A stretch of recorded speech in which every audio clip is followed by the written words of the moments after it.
Hello my dear students, welcome to my class. Student, today we will discuss the new chapter profit and loss, which is one of the important chapter of your mathematics. तो profit and loss होता क्या है? The profit and loss depend upon the cost price and selling price of the article. Article क्या है? कोई भी चीज़ किसी भी चीज़ को आप कोई भी चीज़ का आप मार्केट से जाते हैं, ख़रीदते हैं, ठीक है. दैट इज़ द आर्टिकल, ठीक है. अब क्या है? Cost price and selling price.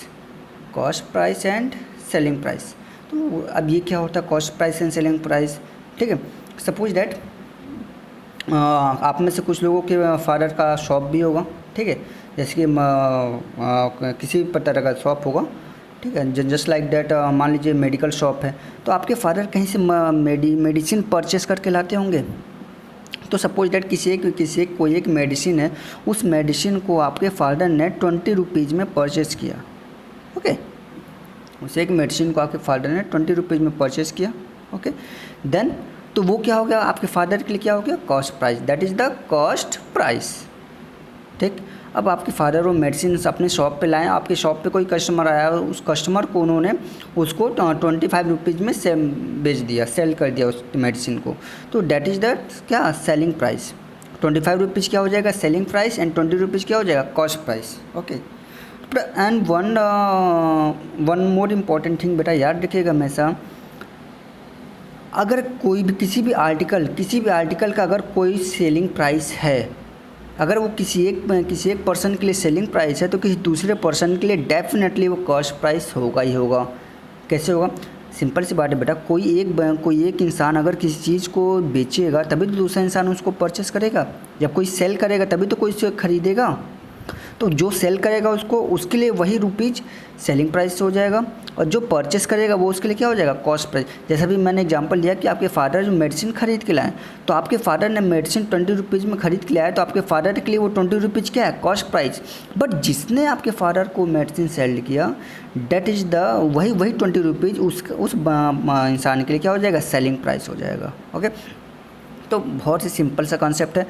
Selling price and cost price simple सा है. किसी चीज़ को जितने रुपए में आप परचेस करते हो, that is the cost price, और जितने रुपए में आप सेल करते हो, that is the selling price. Okay, चलिए अब आगे बढ़ते हैं. अब क्या होता है? Profit and loss. Profit and loss कब होते हैं? प्रॉफिट एंड लॉस कब होते हैं? सिंपल सी बात है बेटा, अगर आप कम रुपए में ख़रीद के ज़्यादा रुपए में बेच दो, तो वो कॉस्ट प्राइस है, आपका क्या होगा? प्रॉफिट होगा. तो प्रॉफिट हम बेसिकली कह सकते हैं कि जब भी सेलिंग प्राइस कॉस्ट प्राइस से ग्रेटर होगा, when selling price is greater than cost price, then profit will occur. और प्रॉफिट क्या होता है? Selling price minus cost price. अब यहाँ से देखिए, यहाँ से ये आपका बेसिक फार्मूला है. ये प्रॉफिट का basic formula. Profit equals to होता है selling price minus cost price. But इससे कई और फार्मूले बन सकते हैं. सपोज दैट हम कॉस्ट प्राइस को इधर भेज दें, इधर सब्ट्रैक्शन इधर भेज दें, ऐड हो जाएगा. तो यहाँ से आपका आ जाएगा selling price is equals to क्या हो जाएगा? प्रॉफिट प्लस कॉस्ट प्राइस, ठीक हो जाएगा. सिमिलरली अगर आपको कॉस्ट प्राइस निकालना है, if you have to find the cost price, तो कॉस्ट प्राइस इधर आ जाएगा, प्लस हो जाएगा, और प्रॉफिट इधर जाएगा तो माइनस हो जाएगा. तो क्या हो जाएगा? सेलिंग प्राइस माइनस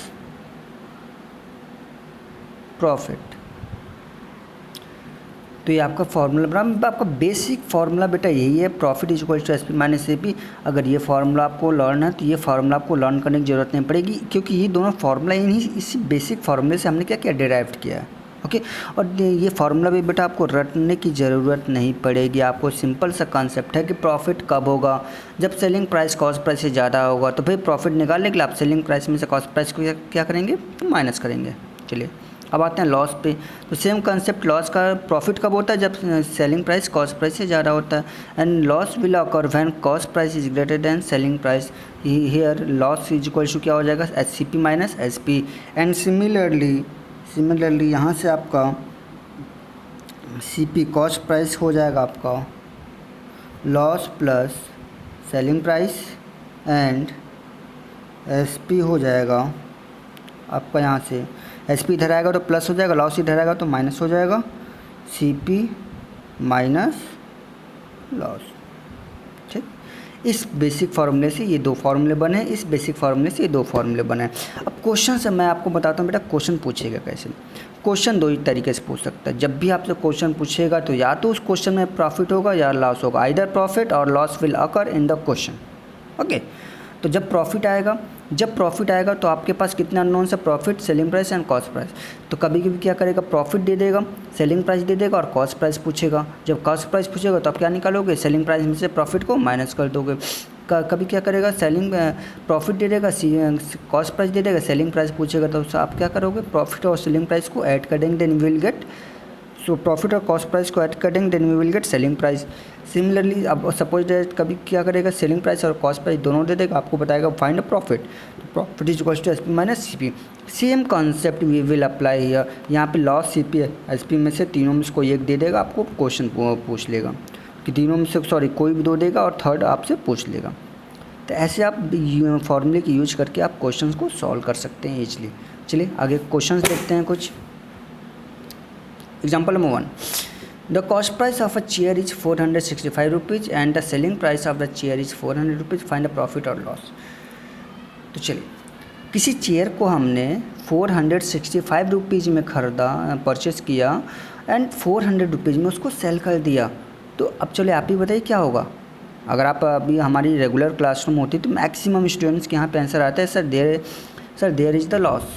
भाई हमने 465 रुपीज़ में परचेस किया और 400 रुपीज़ में सेल कर रहे हैं तो हमारा तो लॉस हो रहा है ना भाई, हम ज़्यादा में खरीद के कम में बेच रहे हैं ना, there is a loss. So here, तो यहाँ पे क्या हो जाएगा, हेयर लॉस विल आकर, यहाँ पे लॉस आएगा। तो लॉस क्या हो जाता है आपका formula, so loss is equals to क्या हो जाएगा आपका फार्मूला, आपको याद होना चाहिए। लॉस इज इक्वल्स टू क्या होता है, C P minus S P. Loss is equals to C P minus S P. अब कॉस्ट प्राइस क्या है आपका, रुपीज़ 465 माइनस रुपीज़ 465 में से आप 400 माइनस होगा तो रुपीज़ 65, तो 65 रुपीज़ का लॉस हो गया यहाँ पे। Okay, same concept we will apply here.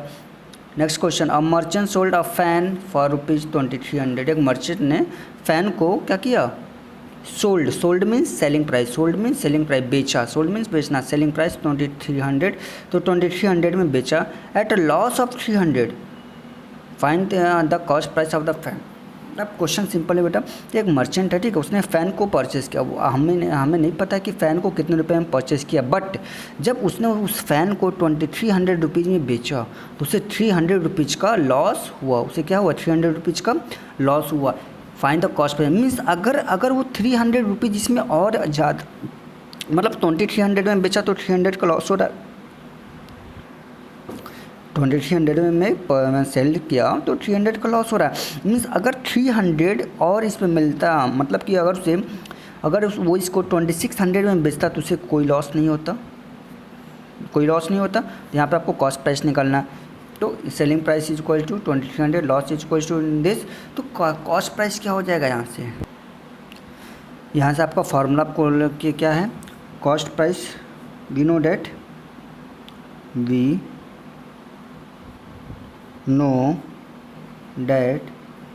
Cost price is equals to क्या होता है आपका, loss plus selling price.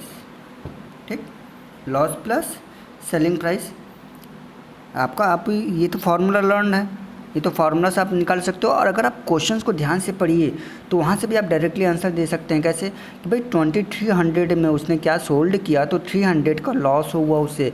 Means अगर उसे 300 और मिल जाए तो उसका लॉस कवर हो जाएगा, तो दे दीजिए उसको 300 और दे दीजिए। तो 300 और देंगे क्या हो जाएगा 2600, तो 2600 उसे मिल जाएगा अगर, तो उसको कोई लॉस नहीं होगा, मतलब वही क्या होगा, उसका कॉस्ट प्राइस होगा। तो क्या किया हमने, दोनों को ऐड किया, loss is equals to cost price equals to loss plus selling price. यहाँ से लॉस है आपका 300 का प्लस सेलिंग प्राइस है आपका 2300 एंड हेयर 2600 रुपीज़ 2600 क्या हो जाएगा उसका कॉस्ट प्राइस। चलिए नेक्स्ट क्वेश्चन देखते हैं।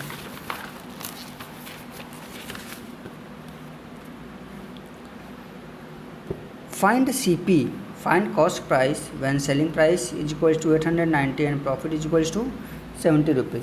सेलिंग प्राइस दिया है, प्रॉफिट दिया है, आपको कॉस्ट प्राइस पूछ रहा है, तो आपको कौन सा फार्मूला अप्लाई करेंगे? प्रॉफिट वाला फार्मूला अप्लाई करेंगे। तो बेटा फार्मूला आप लर्न करके इसको सॉल्व कर सकते, but suppose that during examination आपके माइंड में फार्मूला नहीं आ रहा है, तो आप क्या करोगे? तो बेटा बेस फार्मूला तो आपको पता है ना, बेसिक फार्मूला तो आपको पता है कि प्रॉफिट इक्वल्स टू क्या हो सकता है? SP minus CP। प्रॉफिट कब होगा? प्रॉफिट तभी होगा जब SP माइनस CP करेंगे हम। ओके, तो यहाँ से निकाल लो। So we know that profit is equals to क्या होता है? SP minus CP। ठीक, अब यहाँ से आप फार्मूला निकाल सकते हो। आपको क्या निकालना? Find CP। तो CP को इधर भेज देंगे तो प्लस हो जाएगा, प्रॉफिट को इधर भेज देंगे तो माइनस हो जाएगा। So CP is equals to SP minus profit.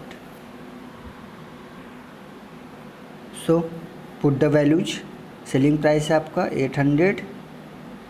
890 rupees, minus profit है आपका 70 रुपीज़, माइनस होगा आपका आ जाएगा रुपीज़ 820।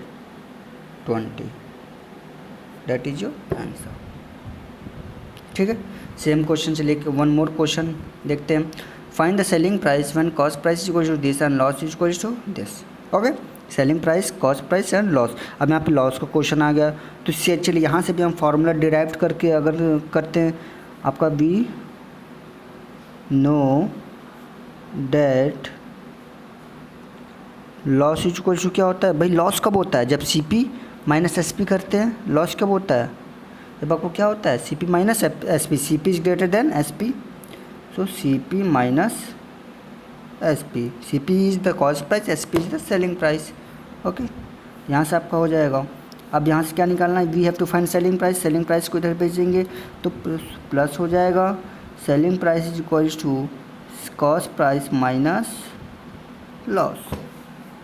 ओके, अब यहाँ से सेलिंग प्राइस से CP की वैल्यू पुट कर दीजिए, लॉस की वैल्यू पुट कर दीजिए। CP है आपका 6300 माइनस 720।